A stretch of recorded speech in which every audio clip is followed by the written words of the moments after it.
Iran को लेकर America की रणनीति में बड़ा बदलाव अब देखने को मिल रहा है। रिपोर्ट्स के मुताबिक सऊदी अरब ने अमेरिका को साफ संदेश दिया है कि उसके एयर स्पेस और एयरबेस का इस्तेमाल ईरान के खिलाफ नहीं किया जाएगा।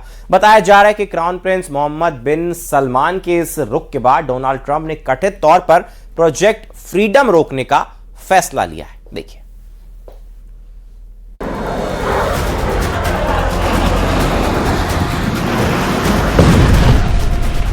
सऊदी अरब का यू टर्न, रुक गया प्रोजेक्ट फ्रीडम।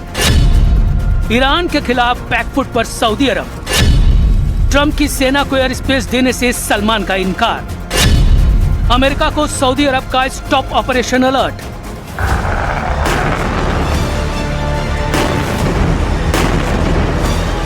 ईरान के साथ चल रही जंग में अब अमेरिका को सऊदी अरब ने रेड फ्लैग दिखा दिया है, जिसके बाद ट्रंप के प्रोजेक्ट फ्रीडम पर ब्रेक लग गया। अमेरिका ने ईरान को घेरने के लिए हॉर्मुज स्ट्रेट में प्रोजेक्ट फ्रीडम लॉन्च करने की तैयारी की थी। मकसद था अमेरिकी नौसेना के जरिए जहाजों की सुरक्षा और ईरान पर दबाव बनाना। लेकिन ट्रंप की इस रणनीति को सबसे बड़ा झटका सऊदी अरब ने दिया है। सऊदी अरब ने ट्रंप की सेना को अपने एयर स्पेस के इस्तेमाल से इनकार कर दिया।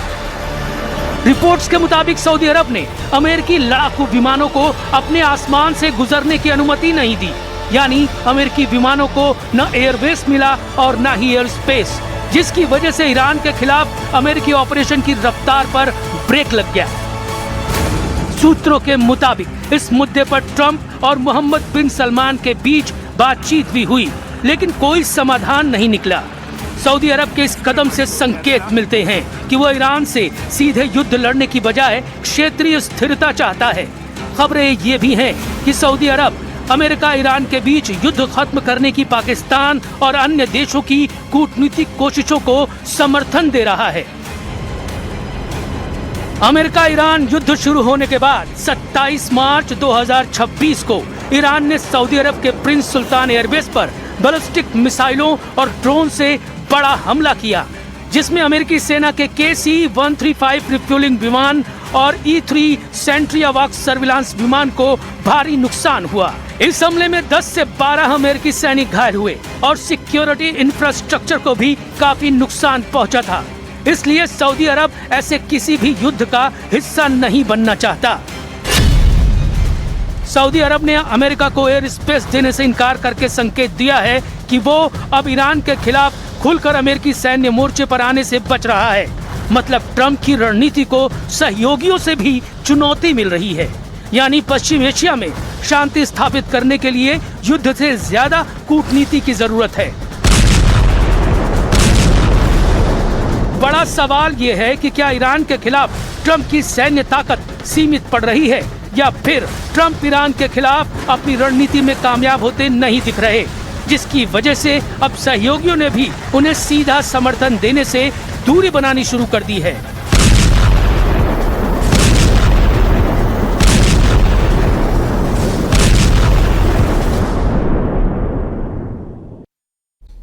एक तरफ ईरान और अमेरिका के बीच युद्ध रोकने और जल्द समझौता होने के दावे किए जा रहे हैं, तो वहीं इजराइल ने एक बार फिर हिजबुल्लाह पर ड्रोन और मिसाइल अटैक शुरू कर दिया है। इजराइल के हमले में हिजबुल्लाह का टॉप कमांडर, रदवान फोर्स का चीफ और कई लड़ाके मारे गए। देखिए,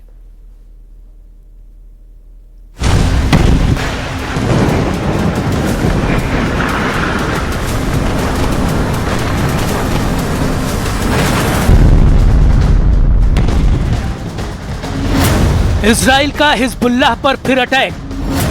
बेरूत में हिजबुल्लाह के टॉप कमांडर को बनाया निशाना। IDF के हमले में मारा गया रदवान फोर्स चीफ।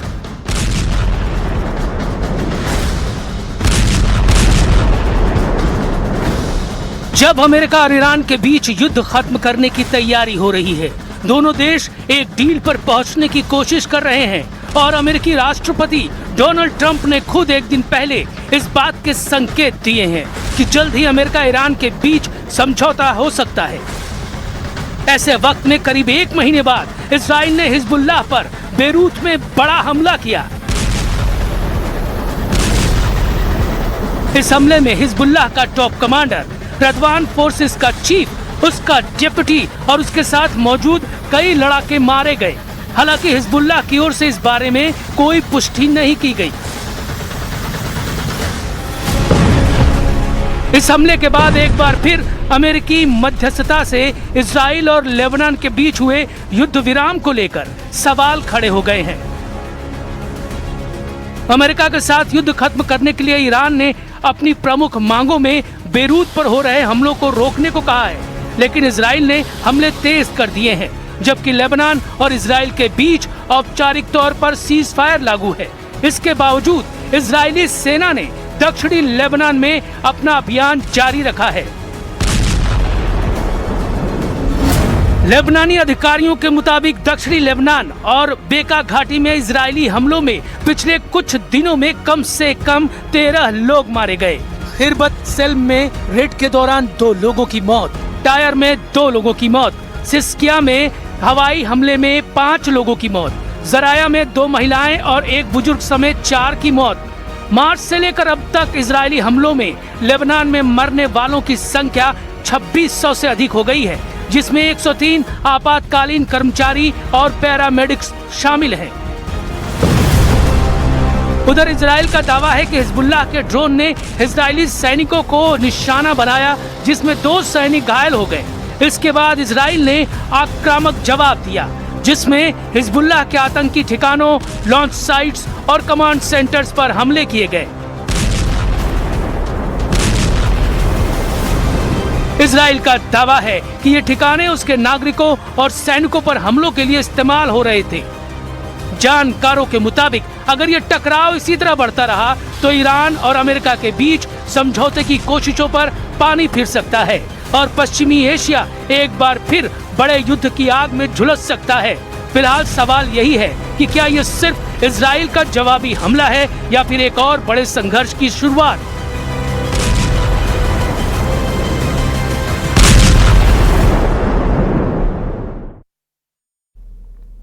और मध्य पूर्व में एक बार फिर तनाव बढ़ता नजर आ रहा है। इजरायली आर्मी ने संकेत दिए कि जरूरत पड़ने पर ईरान में बड़ा सैन्य ऑपरेशन शुरू किया जा सकता है। इजरायली सेना प्रमुख लेफ्टिनेंट जनरल इयाल जमीर ने कहा कि आईडीएफ पूरी तरह अलर्ट मोड पर है और संभावित कार्रवाई के लिए टारगेट पहले से तय किए जा चुके हैं। देखिए,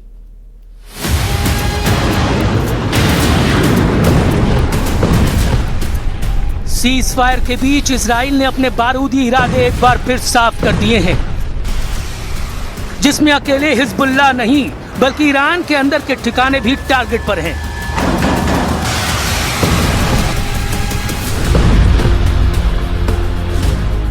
नेतन्याहू इशारा दे चुके थे, कॉर्ड्स प्लान बता चुके हैं और अब आईडीएफ चीफ ने ऑपरेशन का असली एजेंडा भी जग जाहिर कर दिया है। लेबनान के अंदर अपने सो कॉल्ड बफर जोन से इजरायली आर्मी के चीफ लेफ्टिनेंट जनरल इयाल जमीर ने न सिर्फ लेबनान में टारगेट पर सीधे अटैक जारी रखने की बात कही, बल्कि ये भी बता दिया कि ईरान में ऑपरेशन अगर फिर शुरू हुआ तो इस बार टारगेट की लिस्ट काफी लंबी है। इयाल जमीर ने कहा कि ईरान में हमारे पास अभी भी कई ऐसे टारगेट हैं जिन पर हमला किया जा सकता है। हम एक शक्तिशाली और बड़े ऑपरेशन को दोबारा शुरू करने के लिए पूरी तरह से तैयार हैं। हम पूरी तरह से अलर्ट पर हैं ताकि जरूरत पड़ने पर फिर से बड़ा और ताकतवर सैन्य अभियान शुरू किया जा सके, जिससे हमारी कामयाबी बढ़े और ईरानी शासन को और कमजोर किया जा सके। इजराइल के अंदर ईरान पर फिर से टूट पड़ने की बेताबी इस कदर हावी है कि सीज फायर और बातचीत के दौर में भी बम बारूद की बातें खुल्लम खुल्ला हो रही है।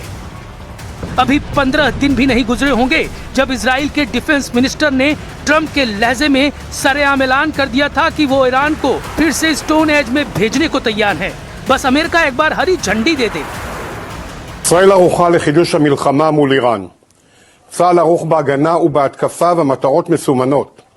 ממתינים לאור ירוק מארצות הברית, בראש ובראשונה כדי להשלים את חיסול שושלת חמינאי, יוזם תוכנית ההשמדה נגד ישראל, ואת מחליפי המחליפים של מנהיגות משטר הטרור האיראני. ובנוסף, להחזיר את איראן לעידן החושך והאבן, על ידי פיצוץ מתקני האנרגיה והחשמל המרכזיים, וריסוק התשתיות הלאומיות הכלכליות.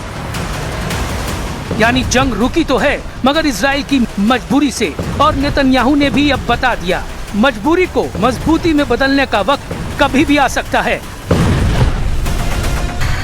और इसके लिए Israel ready to go mood में है।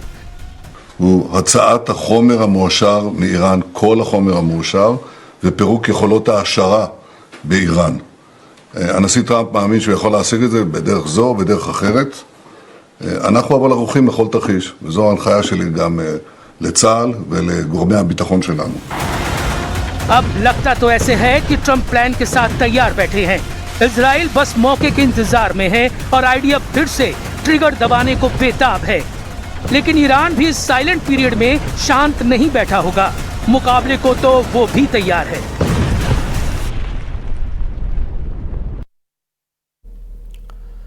और ईरान को लेकर अमेरिका की रणनीति में बड़ा बदलाव अब देखने को मिल रहा है। रिपोर्ट के मुताबिक सऊदी अरब ने अमेरिका को साफ संदेश दिया है कि उसके एयर स्पेस और एयरबेस का इस्तेमाल ईरान के खिलाफ नहीं किया जाएगा।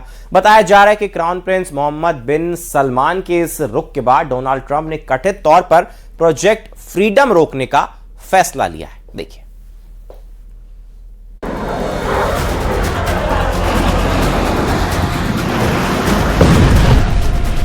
सऊदी अरब का यू टर्न, रुक गया प्रोजेक्ट फ्रीडम।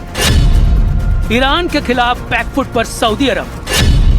ट्रंप की सेना को एयर स्पेस देने से सलमान का इनकार। अमेरिका को सऊदी अरब का स्टॉप ऑपरेशन अलर्ट।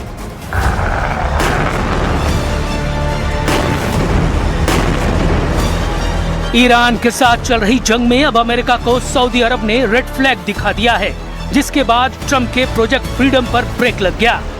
अमेरिका ने ईरान को घेरने के लिए हॉर्मुज स्ट्रेट में प्रोजेक्ट फ्रीडम लॉन्च करने की तैयारी की थी। मकसद था अमेरिकी नौसेना के जरिए जहाजों की सुरक्षा और ईरान पर दबाव बनाना। लेकिन ट्रंप की इस रणनीति को सबसे बड़ा झटका सऊदी अरब ने दिया है। सऊदी अरब ने ट्रंप की सेना को अपने एयर स्पेस के इस्तेमाल से इनकार कर दिया। रिपोर्ट्स के मुताबिक सऊदी अरब ने अमेरिकी लड़ाकू विमानों को अपने आसमान से गुजरने की अनुमति नहीं दी, यानी अमेरिकी विमानों को न एयरबेस मिला और न ही एयर स्पेस, जिसकी वजह से ईरान के खिलाफ अमेरिकी ऑपरेशन की रफ्तार पर ब्रेक लग गया। सूत्रों के मुताबिक